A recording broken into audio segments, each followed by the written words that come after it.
Salam bagi kita semua warga jemaat GKPA dimanapun berada dan seluruh simpatisannya. Hari ini kita akan memulai hari kita, dan sebelum kita mulai hari baru ini, kita akan disuguhkan oleh kebenaran firman Tuhan.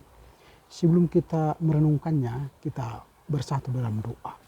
Damai sejahtera Allah yang melampaui segala akal, itulah yang memelihara hati dan pikiranmu dalam Kristus Yesus Tuhan kita.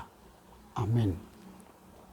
Kita akan membaca firman Tuhan yang akan menjadi bahan renungan bagi kita hari ini, yang tertulis dalam kitab Roma pasal 10 ayat 21. Tetapi tentang Israel ia berkata, sepanjang hari aku telah mengulurkan tanganku kepada bangsa yang tidak taat dan yang membantah.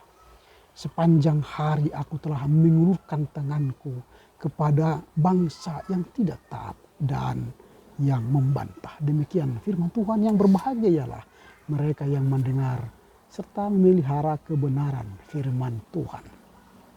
Tema yang akan kita renungkan hari ini ialah Tuhan mengulurkan tangannya sepanjang hari. Tuhan mengulurkan tangannya sepanjang hari. Mengulurkan tangan itu mempunyai sebuah arti undangan. Kalau kita mengatakan mari, itu berarti kita mengundang orang. Sambil mengulurkan tangan kita, itu berarti kita sedang mengajak orang, mengundang orang untuk ikut serta kita. Supaya kita bersama dia, berjalan bersamanya, berpikir bersamanya, tertawa bersamanya, atau juga mengalami duka bersamanya. Kalau kita mengatakan aku mengulurkan tangan untukmu, itu berarti kita memberi hati untuk menolong dia, untuk bersama dengan dia. Jadi Yesus mengatakan bahwa aku mengulurkan tanganku sepanjang hari kepada bangsa Israel. Ini hampir sama dengan Amsal 1 ayat 24 yang mengatakan, oleh karena kamu menolak ketika aku memanggil dan tidak ada orang yang menghiraukan ketika aku mengulurkan tanganku. Nah, yang menarik dari teks hari ini yang kita baca tadi adalah ketika Tuhan mengulurkan tangan sepanjang hari, umatnya tidak menerimanya, tetapi menolaknya. Bahkan melawannya, tidak mau ikut serta Tuhan. Ini yang kita lihat dari teks ini. Tuhan mengulurkan tangannya untuk membawa bangsa Israel menikmati kemuliaannya, menikmati kasih karunia-Nya. Namun bangsa Israel menolak uluran tangan Tuhan itu. Bangsa Israel memberontak kepada Allah. Ini yang menarik. Kita lihat dari teks ini. Ketika Allah mengulurkan tangannya atas hidup orang Israel, apakah tanggapan mereka dalam teks menolaknya? Lalu kepada kita sekarang, seandainya Tuhan mengulurkan tangannya kepada kita, apa tanggapan kita? Bagaimana respon kita? Apakah kita menanggapinya atau ikut memberi tangan untuk bersama Tuhan, berjalan bersama Tuhan? Atau sama seperti orang Israel dulu menolaknya atau memberontak kepadanya.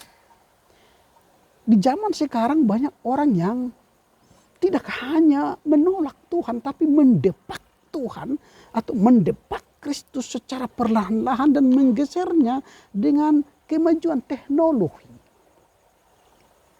Orang lebih suka sekarang menyayangi gadgetnya atau menyayangi hartanya, mobilnya, rumahnya, vas bunga yang mahal di rumahnya, daripada menyayangi Tuhan, memberi waktu untuk Tuhan, menyambut tangan Tuhan setiap hari.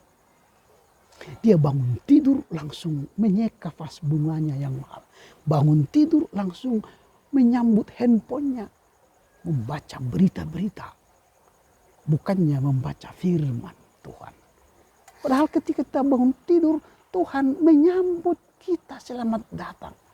di hari baru. Aku menyertai engkau, aku memberkati engkau. Ini yang menarik dari teks ini. Setiap hari Tuhan mengulurkan tangannya. Apa respon kita?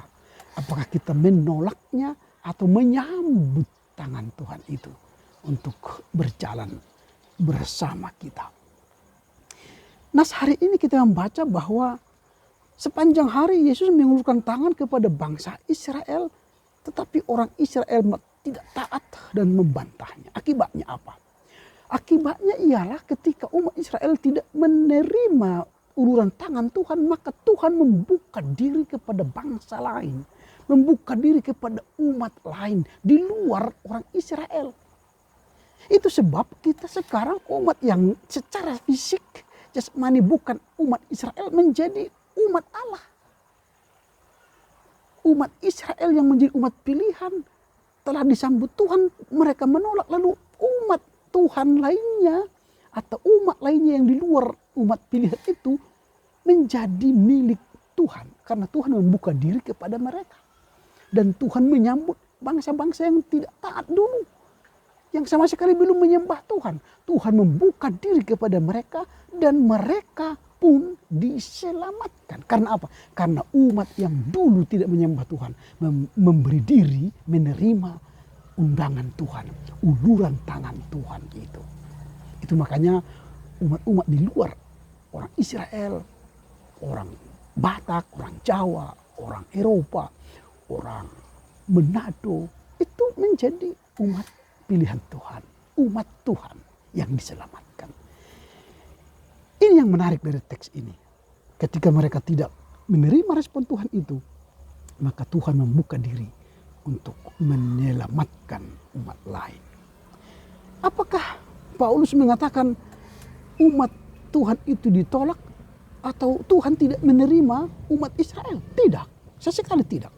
Tuhan terus-menerus mengajak atau mengulurkan tangan kepada umat Israel, kepada umat yang walaupun menolak dia, tapi tangan Tuhan tidak sesekali menolak mereka, tapi terus menerus mengulurkan tangan bagi mereka. Allah tidak pernah menolak umat pilihannya datang kembali kepadanya. Walau seperti pengalaman Nabi Elia yang begitu kejam, dia berkata bahwa Tuhan, nabi-nabimu telah mereka bunuh, mesbah-mesbahmu telah mereka runtuhkan, hanya aku sendirilah yang tinggal atau yang masih hidup. Bahkan mereka pun ingin mencabut nyawaku. Lalu apa jawaban Tuhan? Jawaban Tuhan mengatakan begini, aku masih meninggalkan 7.000 orang bagiku yang tidak pernah sujud menyembah Baal. Itu kita baca nanti Roma 11 ayat 1-4. Artinya walau banyak bangsa yang menolak, tetapi ingat masih ada orang yang setia kepada Yesus. Termasuk Paulus. Paulus menjelaskan bahwa aku pun setia bersama Yesus. Masih ada orang yang taat menyembah Yesus untuk mengikutinya. Maka Paulus berkata, aku sendiri orang Yahudi percaya kepada Yesus dan membuka diri kepada Yesus. Selain orang-orang Israel yang tidak mau taat itu, tapi masih banyak orang-orang Israel yang lainnya yang taat kepada Yesus, dan mungkin bangsa-bangsa lain yang tidak taat kepada Yesus, yang mau mengikut Yesus. Nah, itu dulu umat Israel menolak Yesus. Sekarang apakah ada umat Kristen yang menolak Yesus? Banyak. Orang-orang Kristen sekarang hidup dikepung oleh dunia yang materialis. Kita ini sekarang dikepung oleh dunia yang materialis. Artinya materialisme membuat kita menjauh dari Tuhan atau mendepak Tuhan, atau membuat kita berbantah dengan Tuhan. Atau mungkin filosofi-filosofi dunia yang jahat membuat kita membantah Tuhan atau menolak Tuhan. Itu zaman sekarang. Karena itu Paulus berkata, orang yang mau ikut Tuhan harus punya integritas iman yang kuat. dia harus berani menghilangkan nyawanya atau menghilangkan hidupnya. Kalau Paulus mengatakan orang yang seperti ini adalah orang yang berani bunuh diri, artinya membunuh keinginan dagingnya supaya integritas imannya hidup. Kalau dalam bahasa Alkitab dikatakan dia kehilangan nyawanya. Paulus mengatakan bahwa inilah orang-orang yang kehilangan nyawa tadi, inilah orang-orang yang mati bagi dunia dan hidup bagi kemuliaan Allah. Walau kita mati diri kepada dunia, tetapi kita hidup untuk kemuliaan Allah. Walau nyawa kita mati bagi dunia, tapi hidup untuk kemuliaan Allah. Dengan demikian Paulus mengatakan kita dapat mempersembahkan hidup kita secara penuh dan benar kepada Tuhan. Jika apa? Jika kita mati bagi dunia, bunuh diri bagi dunia, bunuh diri bagi materialisme misalnya, atau mati diri bagi materialisme, kita hidup bagi kemuliaan Tuhan. Kita tidak dikuasai oleh materialisme, tidak dikuasai oleh filsafat dunia yang menyesatkan, tapi kita dikuasai oleh iman yang benar, firman Allah yang hidup. Hari ini Tuhan mengulurkan tangannya bagi kita. Apakah kita mau menyambut uluran tangan Tuhan itu? Jika ya, maka milikilah integritas iman yang baik. Dengan cara kalahkanlah materialisme, kalahkanlah filosofi dunia yang mengepung hidup kita. Janganlah berbantah dengan Tuhan, janganlah menolak uluran tangannya, tapi punya integritas iman, hidup bersama Tuhan. Sambutlah tangan Tuhan dengan keyakinan hidup bersama Tuhan. Kita akan beroleh kasih karunia dan kehidupan yang kekal. Amin. Kita bersatu dalam doa.